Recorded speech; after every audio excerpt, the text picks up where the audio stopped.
रहीम नाज़रीन अस्सलाम वालेकुम, मैं हूं इमरान वसीम। नाज़रीन, आज 12 दिसंबर दिन जुमातुल मुबारक का और साल 2025।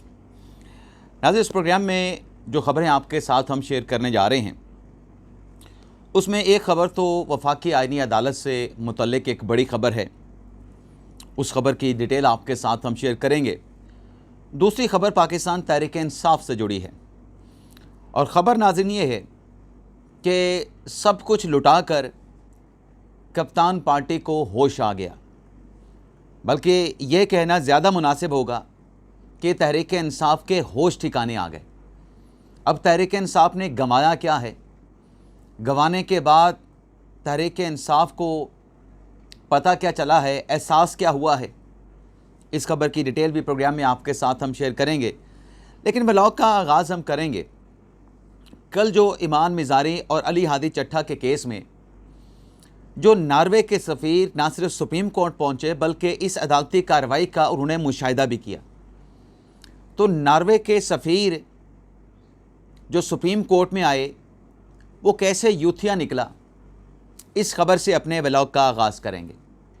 लेकिन प्रोग्राम का आगाज़ करने से पहले आपसे दरख्वास्त के चैनल को सब्सक्राइब कर लें, बेल आइकॉन का बटन प्रेस करें। वीडियो पसंद आए तो इसे लाइक और शेयर ज़रूर कीजिएगा।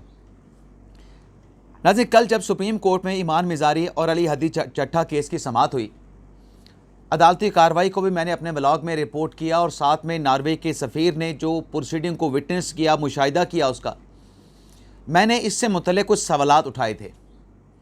आपको याद होगा कि वो सवालात क्या थे।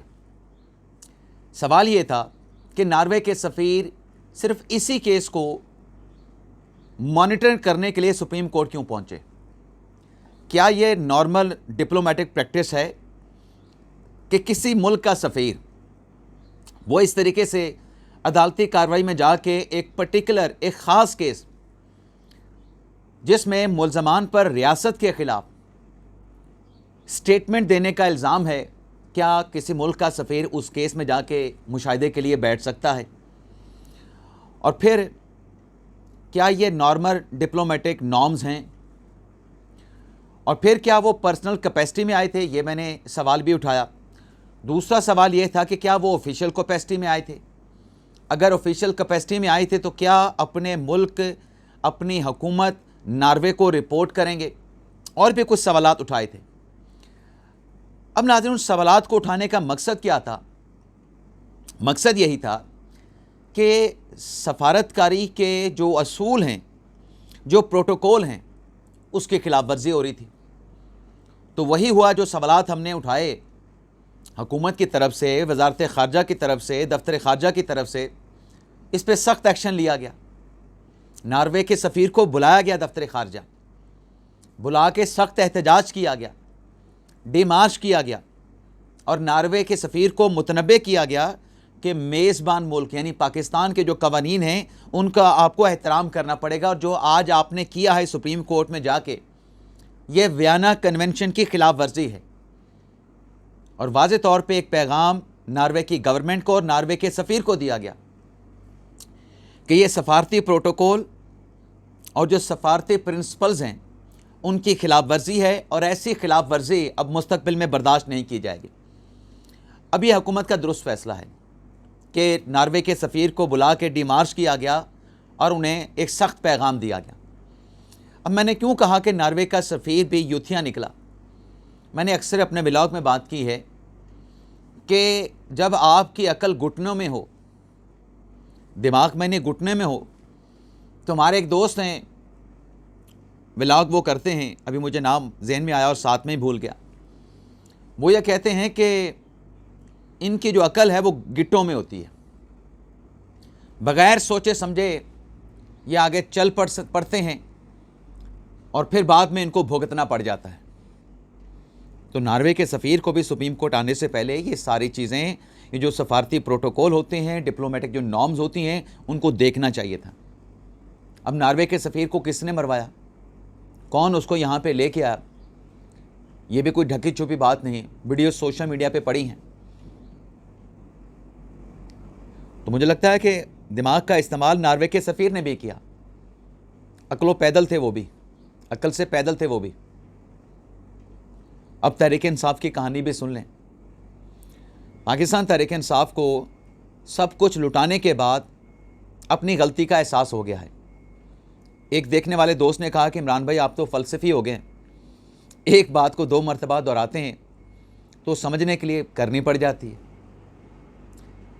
अब मेरा जो दिमाग है, मैं तो नालायक आदमी हूँ, मैं तो सामने वाले को कहता हूँ यार ये चीज़ मुझे समझ नहीं आई, दोबारा समझा दो। तो बाज़ औक़ात 2 मरतबा बात को दोहराने का मकसद ये होता है कि अगर समझ नहीं आई तो दोस्त को दोबारा से बताते हैं। आप हमारे दोस्त हैं, मेरी फैमिली हैं, भाई हैं, सारे बहनें हैं, बुज़ुर्ग हैं।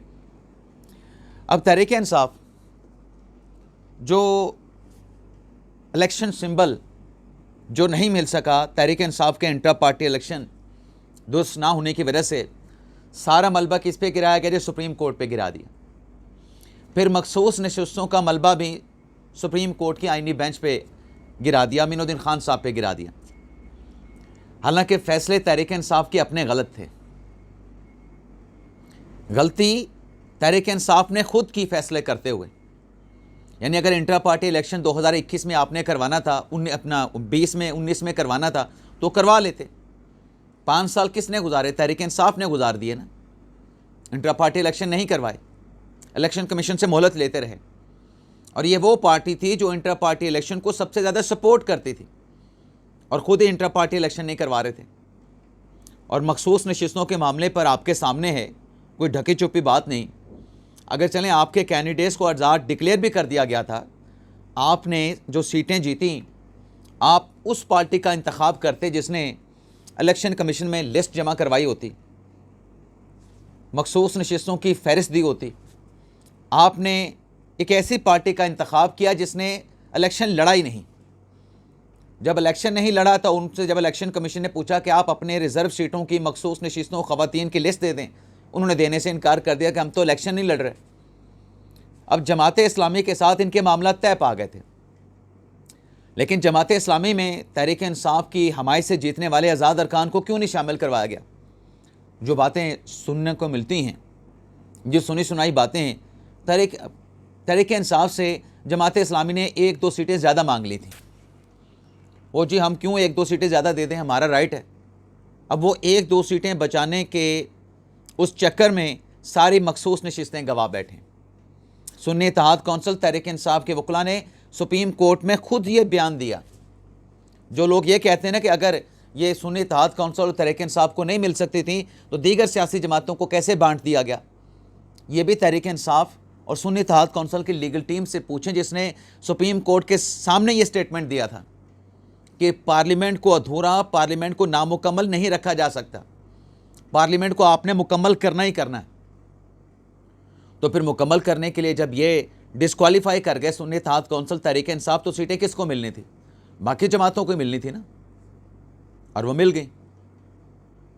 अब इंट्रा पार्टी इलेक्शन से मुतल्लिक जो तहरीक इंसाफ ये दावा करती रही कि हमारे इलेक्शन बिल्कुल दुरुस्त थे, अब वो तो चले मरला गुजर गया 8 फरवरी 2024 के बाद। जो 3 मार्च 2024 को तहरीक इंसाफ ने इंतखाबात करवाए, उस पर भी अब पीटीआई को अपनी गलती का एहसास हो रहा है, क्योंकि पीटीआई ने अब फैसला यह किया है कि 7 रुकनी एक कमेटी बनाई है जिसके सरबराह बैरिस्टर गौर साहब होंगे। उस कमेटी में सलमान अकरम राजा साहब हैं, उस कमेटी में आरिफ अलवी साहब हैं, मिस्टर हमीद ख़ान हैं, असद कैसर हैं, रऊफ़ हसन साहब हैं, फिरदौस शमीम नकवी साहब हैं। अब इस कमेटी का मैंडेट क्या है? ये कमेटी तहरीक इंसाफ का जो कॉन्स्टिट्यूशन है उस कॉन्स्टिट्यूशन का जायज़ा लेगी, जामे मुफस्सल जायज़ा लेगी, और तहरीक इंसाफ के कॉन्स्टिट्यूशन में जो खामियां हैं उनकी निशानदेही करके उन खामियों को दूर किया जाएगा। ना सिर्फ उन खामियों की निशानदेही होगी, बल्कि ये 7 रुकनी कमेटी अपने कॉन्स्टिट्यूशन का दीगर सियासी जमातों के कॉन्स्टिट्यूशन के साथ भी तकाबली जायज़ा लेगी, कंपैरिजन करेगी, और उसके बाद फिर इंट्रा पार्टी इंतखाबात करवाए जाएंगे। अब ये जो कमेटी बनी है, कमेटी तश्कील देने का नोटिफिकेशन भी जारी कर दिया गया है। ये इस बात का एतराफ़ है कि जो 3 मार्च 2024 को इलेक्शन इंट्रा पार्टी पीटीआई ने करवाया, वो इलेक्शन दुरुस्त नहीं था। अब सवाल यह है कि इतना अरसा जो आपने गुजार लिया, पहले तो आपने 20 वाले इलेक्शन, 19 वाले इलेक्शन आपने नहीं करवाए, वो आपको उस वक्त करवा लेने चाहिए थे।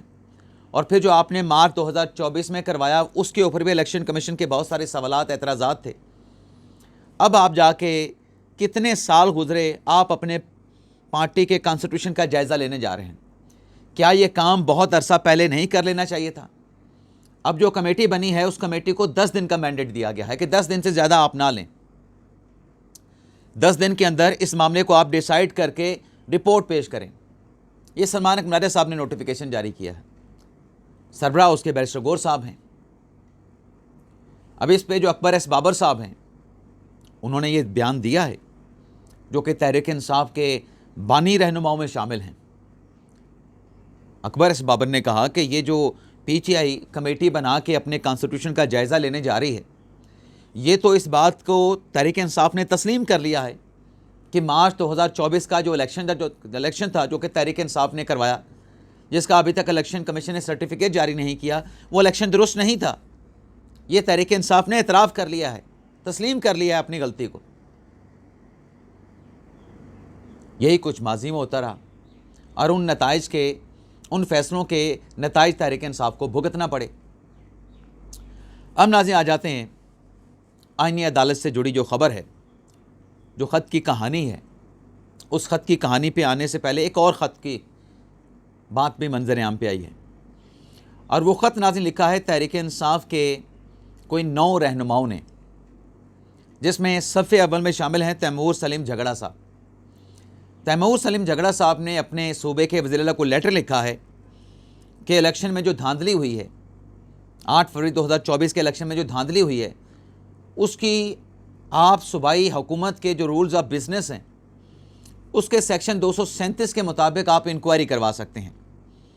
तो ख़त में कहा गया है कि वज़ीर-ए-आला साहब एक कमेटी तश्कील दें और वो कमेटी आम इंतखाबात में धांधली के इल्ज़ामात का जायज़ा ले। और इस ख़त में कहा गया है कि अगर 8 फरवरी 2024 के इंतखाबात में धांधली की बहुत पहले तहकीकात करवा ली जाती तो NA 18 में भी धांधली ना होती। अब तहरीक इंसाफ के लोग ये लेटर लिख के क्या जवाब दे रहे हैं कि NA 18 में भी धांधली हुई है। अब NA 118 में मैं शायद कोई 10वीं मरतबा अपने ब्लॉग में बता रहा हूँ कि 1,24,000 वोटों के मार्जिन से हारे हैं। कैसे 1,24,000 वोटों के मार्जिन से हारे? जब 8 फरवरी 2024 के इलेक्शन में उमर अयूब साहब जीते तो वो 80,000 के मार्जिन से जीते थे। अब NA 18 में 9 मई के बाद जो कन्विक्शन हुई है उमर अयूब साहब की, अपनी सीट वो खो बैठे हैं। अब उनकी अहलिया शहरनाज उमर अयूब जो हैं वो 44,000 के मार्जिन से हारी हैं। यानी 80,000 की वो लीड ख़त्म हो गई जो पहले उमर अयूब ने हासिल की थी बाबर नवाज़ खान पे, और 44,000 की मज़ीद लीड जो है इनके ऊपर चढ़ गई। तो 1,24,000 वोटों से हारे हैं और कह रहे हैं कि NA 18 में धांधली हो गई। इंतज़ामिया इनकी, इलेक्शन का स्टाफ, महकमा तालीम का इनका, बाकी DPO इनके, DCO इनके, तमाम इंतज़ामिया इनकी, और ये कहते हैं कि NA 18 में हरीपुर में धांधली हो गई। हाजी एक बात वज़ीर आज़म शहबाज शरीफ साहब ने कही थी जनरल फैज़ से मुतल्लिक, इमरान खान से मुतल्लिक, वो बात दुरुस्त साबित हुई है। ये जो धांधली के इल्ज़ामात लगाए जा रहे हैं और जो जनरल फैज़ हमीद से मुतल्लिक फ़ैसला आया है, शहबाज शरीफ साहब ने क्या कहा था, बड़ी लंबी डिटेल है। इंशाल्लाह नेक्स्ट व्लॉग में आपके साथ मैं शेयर करूँगा वो तफसीलात कि कौन सी बात, कौन सा दावा शहबाज शरीफ साहब का दुरुस्त साबित हुआ है। अब आईनी अदालत, जो रात हमने आपके साथ ख़बर शेयर की कि इस्लामाबाद हाई कोर्ट से उसको वफाकी शरई अदालत में ट्रांसफ़र किया गया है, लेकिन ये ट्रांसफ़र भी आर्जी है, मुस्तकिल नहीं है। और वफाकी शरई अदालत को इस्लामाबाद हाई कोर्ट ट्रांसफ़र कर दिया गया है, ये ट्रांसफ़र भी आर्जी है। बज़ाहिर तो ऐसा लगता है कि सदर साहब ने मंजूरी दे दी है, वजारत कानून ने नोटिफिकेशन भी जारी कर दिया है, लेकिन अल्टीमेटली जो कॉन्स्टिट्यूशनल कोर्ट है वो सुप्रीम कोर्ट ही आके बैठेगी और सुप्रीम कोर्ट की इमारत को ही वफाकी आईनी अदालत डिक्लेयर किया जाएगा। बज़ाहिर तो ये चीज़ें लग रही हैं, लेकिन आईनी अदालत जिस पर बहुत ज़्यादा सवालात उठाए जाते हैं, एतराज़ात उठाए जाते हैं, ये जी इस अदालत को हम नहीं मानते, इस अदालत में हम पेश नहीं होंगे, 27वीं तरमीम को हम नहीं मानते, अब वो जो लोग हैं जो 27वीं तरमीम और उसके ज़रिए तख्लीक पाई, क़याम अमल में आया आइनी अदालत का, जो इसको नहीं मान रहे, चले वो ना माने, लेकिन बड़ी डेवलपमेंट ये हुई है कि एक ख़त आया है वफाकी आइनी अदालत को, और उस ख़त में तुर्की के आइनी अदालत के जो सदर हैं उनकी तरफ से आइनी अदालत के क़याम पर और चीफ़ जस्टिस आइनी अदालत बनने पे अमीनुद्दीन ख़ान साहब को मुबारकबाद पेश की गई है। और नाज़रीन, हक़ाइक़ ये हैं कि तुर्की में जो आइनी अदालत बनी 1962 में बनी, हमने कितने सालों के बाद बनाई? 38 और 25, कोई 62-63 सालों के बाद हमने बनाई। तुर्की ने 1962 में बना ली थी, और दुनिया के 80 ममालिक में ये आइनी अदालत मौजूद है। और ये लेटर लिख के तुर्की की आइनी अदालत के सदर ने पाकिस्तान की आइनी अदालत से आइनी और कानूनी मामलात पर तावन की यकीन दहानी भी कराई है। अब ये नाज़रीन लेटर आना तुर्की की आइनी अदालत के सदर की तरफ से, यानी उनके चीफ जस्टिस की तरफ से, ये एक बहुत बड़ी सपोर्ट है जो आइनी अदालत को मिली है। इस ख़त से ना आइनी अदालत की ना सिर्फ जो स्ट्रेंथ है वो स्ट्रेंथ मजबूत होगी, बल्कि एक नई जो जजेज़ हैं उन्हें भी एक नई सपोर्ट मिलेगी, बल्कि एक नई सपोर्ट मिल गई है। तो ये नाज़रीन हमारा ब्लॉग, उम्मीद करते हैं कि जो डिटेल आपके साथ हमने शेयर की हैं आपको पसंद आई होंगी।